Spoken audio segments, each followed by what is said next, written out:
आपको पता है मैं 3 साल से भक्ति और पूजा पाठ कर रहा हूँ और उसके कारण से मेरे भीतर अनिश्चित शक्तियाँ आ गई हैं, दैवीय शक्तियाँ उत्पन्न हो गई हैं मेरे भीतर। एक उदाहरण मैं आपको दिखाता हूँ, आप इसको देख रहे होंगे।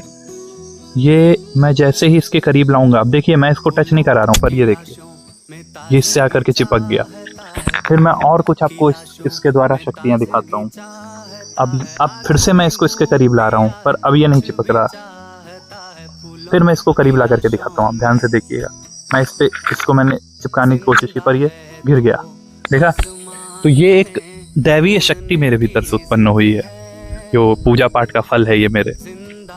अब आप गालियाँ लिखो, इससे पहले मैं आपको कुछ बताना चाहता हूँ कि यदि ये विज्ञान है, आप यही सोचोगे ना, अरे ये तो चुंबक है कि नॉर्थ साइड को नॉर्थ से मिला रहे होगे तुम, इस कारण से ये नॉर्थ को नॉर्थ साइड से मिला रहे होगे तुम, इस कारण से ये रिपेल कर रहा है, दूर भाग रहा है एक दूसरे से, और नॉर्थ को साउथ से मिला रहे हो तो ये स्टिक हो जा रहा है ऐसे। इसमें क्या तुमने पूजा पाठ की शक्ति पाली? तो यही तो मैं भी आपको समझाना चाहता हूँ कि राम सेतु जो बना होगा, वो पत्थर जब नदी में या समुद्र में गया होगा तो उसमें कोई भक्ति की शक्ति नहीं थी, उसमें कोई राम का नाम लिख देने मात्र से वो पत्थर नहीं तैर गए होंगे। उन पत्थरों का भी अपना एक विज्ञान होगा। अब आप कहोगे क्या विज्ञान है, बतला दो जरा तुम ही। मैं कितने विज्ञान बताऊं? हर भक्ति के रहस्य का एक एक विज्ञान बताने में नहीं बैठा हूं।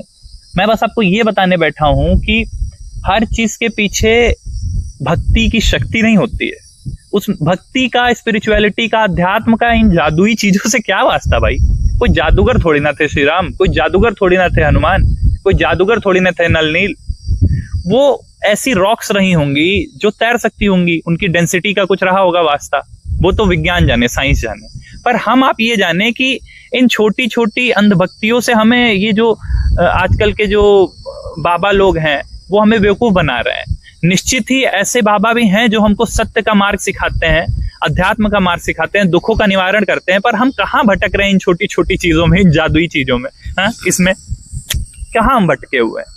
तो सच्चाई को जानिए और समझिए कि हर चीज जो जादुई दिखती है वो जादुई ही है, उसका अध्यात्म से कोई वास्ता नहीं है, उसका ईश्वर से कोई वास्ता नहीं है। समझिए इस बात को। राधे राधे।